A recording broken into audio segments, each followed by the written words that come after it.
بسم اللہ الرحمن الرحیم۔ ناظرین، شب معراج کی رات بیداری اور اگلے دن کا روزہ رکھنا منع ہے۔ آج کا یہ بیان آپ لازمی سماعت فرما لیں۔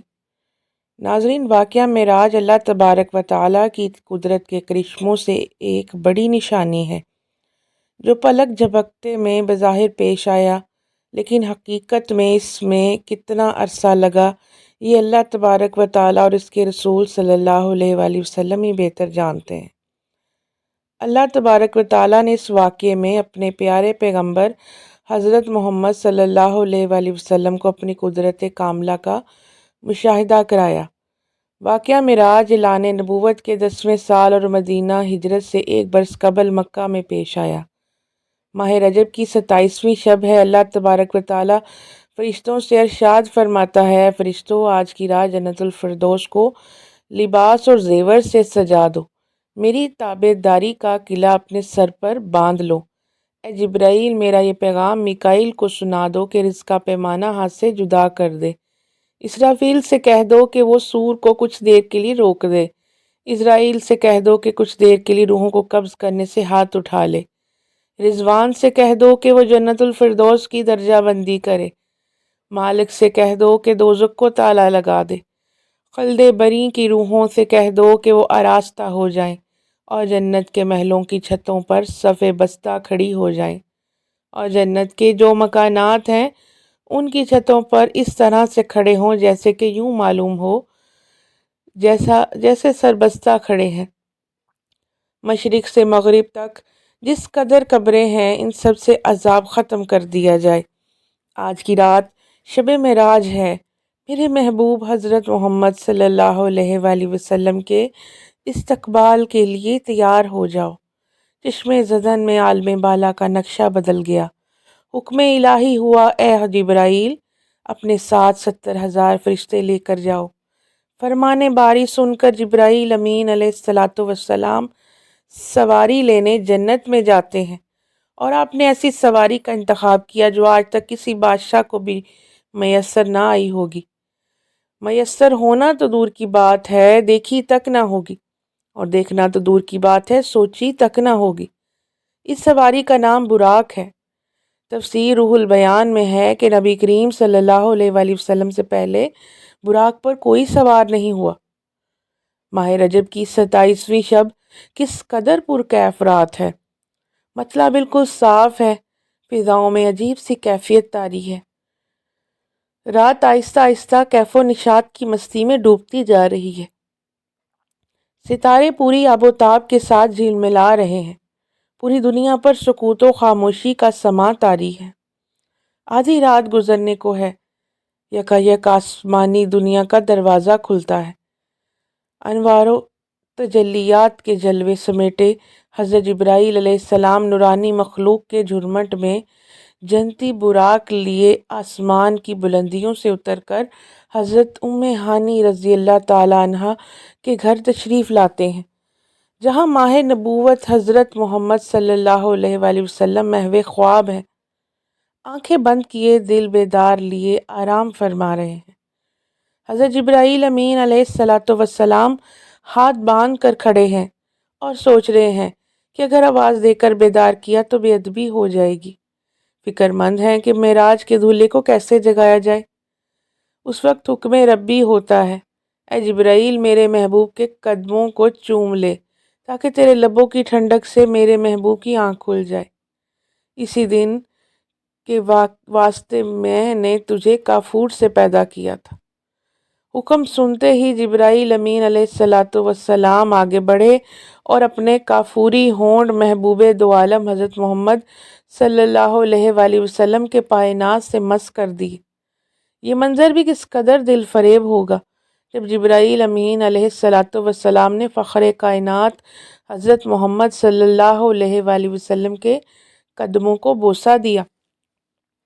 حضرت جبرائیل امین علیہ السلام کے ہونٹوں کی ٹھنڈک پا کر حضور نبی کریم صلی اللہ علیہ وآلہ وسلم بیدار ہوتے ہیں اور دریافت کرتے ہیں، اے جبرائیل، کیسے آنا ہوا؟ عرض کرتے ہیں، یا رسول اللہ صلی اللہ علیہ وآلہ وسلم، خدائے بزرگ و برتر کی طرف سے بلاوے کا پروانہ لے کر حاضر ہوا ہوں۔ یا رسول اللہ، اللہ تبارک و تعالیٰ آپ کی ملاقات کا مشتاق ہے۔ حضور نبی کریم صلی اللہ علیہ وسلم تشریف لے چلیے۔ زمین سے لے کر آسمان تک ساری گزرگاہوں پر مشتاق دید کا ہجوم ہاتھ باندھ کھڑا ہے۔ مراج نبوت میں یہ بات درج ہے، چنانچہ آپ نے سفر کی تیاری شروع کی۔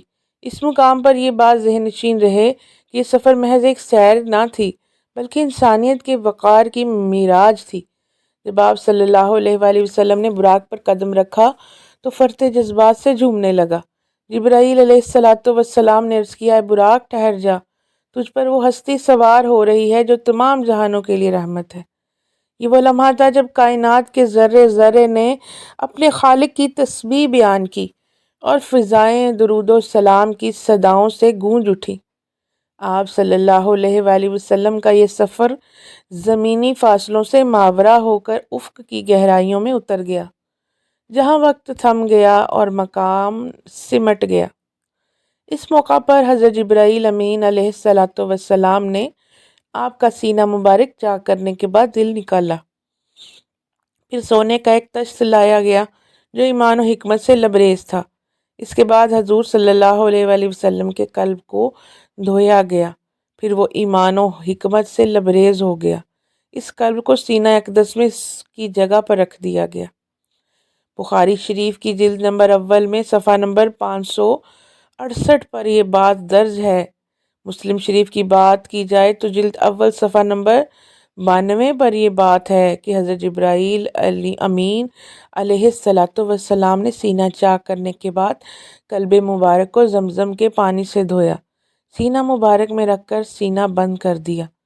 حضرت جبرائیل امین علیہ السلام فرماتے ہیں کہ قلب ہر قسم کی کجی سے پاک اور بے عیب ہے، اور اس میں 2 آنکھیں ہیں جو دیکھتی ہیں اور 2 کان ہیں جو سنتے ہیں۔ یہ فتح الباری کی روایت ہے جو جلد نمبر 13 صفحہ نمبر 610 میں ہے۔ بعد ازاں آپ کی سواری کے لیے ایک بہشتی جانور لایا گیا اور مسجد اقصیٰ کی جانب روانہ ہوئے۔ اس راستے میں آپ کو عجائبات دکھلائے گئے۔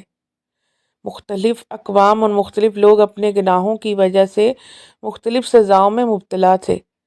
مسجد اقصیٰ پہنچ کر رسول اللہ صلی اللہ علیہ وآلہ وسلم نے انبیاء کی امامت فرمائی۔ اس کے بعد ملائکہ کی معیت میں آسمانوں کی جانب روانہ ہوئے، اور آسمانوں میں آپ صلی اللہ علیہ وآلہ وسلم نے مختلف انبیاء کرام، حضرت آدم، حضرت یحییٰ، حضرت عیسیٰ، حضرت یوسف، حضرت ادریس، حضرت ہارون، حضرت موسیٰ اور حضرت ابراہیم علیہم التسلیمات سے ملاقات فرمائی۔ بعد ازاں آپ صلی اللہ علیہ وآلہ وسلم کو سدرۃ المنتہا کی طرف بلند کیا گیا۔ اس مقام پر آپ صلی اللہ علیہ وآلہ وسلم نے جبرائیل امین کو اصلی صورت میں دیکھا، نیز اللہ جل شانہ کی تجلیات اور انوارات کا مشاہدہ کیا۔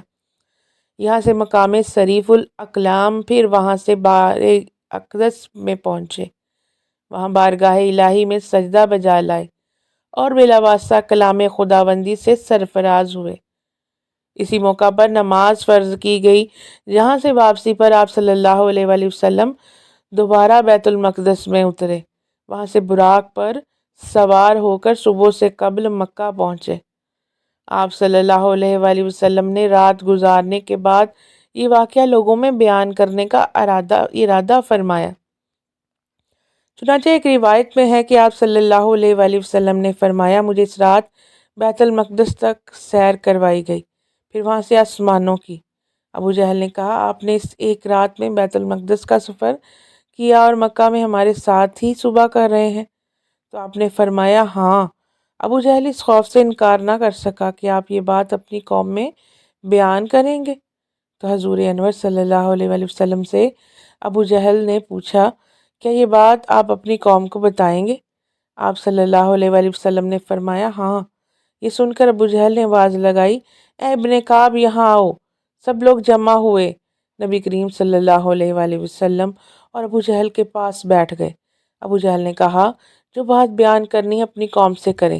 آپ صلی اللہ علیہ وسلم نے فرمایا، مجھے اس رات سیر کرائی گئی۔ لوگوں نے پوچھا، کہاں سے کہاں تک؟ فرمایا، بیت المقدس تک۔ پھر لوگوں نے پوچھا کہ آپ نے یہاں آ کر صبح کی؟ فرمایا ہاں۔ لوگوں نے کہا یہ تو عجیب بات ہے۔ ان میں بعض نے تالیاں بجائیں، بعض ہنسنے لگے اور بعض نے اپنے سروں پر ہاتھ رکھا۔ اس معاملے کو محال اور تعجب کی نگاہ سے دیکھا گیا۔ اس کی وجہ سے بعض ایمان والے مرتد ہو گئے جبکہ بعض نے تصدیق کی۔ ناظرین، شب معراج کی رات بیداری اور دن روزہ رکھنا منع ہے۔ ناظرین، رجب کا مہینہ حرمت والے مہینوں میں سے ہے۔ ان مہینوں میں عبادت کا ثواب زیادہ ہے۔ البتہ رجب کے مہینے میں تخصیص کے ساتھ خصوصاً کسی دن روزہ رکھنا یا کوئی مخصوص قسم کی تسبیحات صحیح حدیث سے ثابت نہیں ہے۔ لہٰذا 27 رجب کو تخصیص کے ساتھ روزہ رکھنے اور اس رات شب بیداری کر کے مخصوص عبادت کرنے، مثلا صلاۃ الرغائب یا دیگر مخصوص تسبیحات وغیرہ کا انتظام درست نہیں ہے، اور اس کی جو فضیلت عوام میں مشہور ہے کہ اس روزے کا ثواب 1000 روزے کے برابر ہے، یہ ثابت نہیں ہے۔ اس لیے اس دن کے روزے کو زیادہ ثواب کا باعث یا اس دن کو روزے کے متعلق سنت ہونے کا اعتقاد صحیح نہیں ہے۔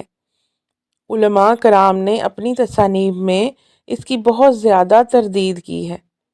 حافظ ابن حجر عسقلانی رحمۃ اللہ علیہ نے تبیین العجب بما وردین فی الفضل رجب کے نام سے اس موضوع پر ایک کتاب لکھی ہے، جس میں انہوں نے رجب سے متعلق پائی جانے والی تمام ضعیف اور موضوع روایات پر محدثانہ کلام کرتے ہوئے ان تمام چیزوں کو باطل قرار دیا ہے۔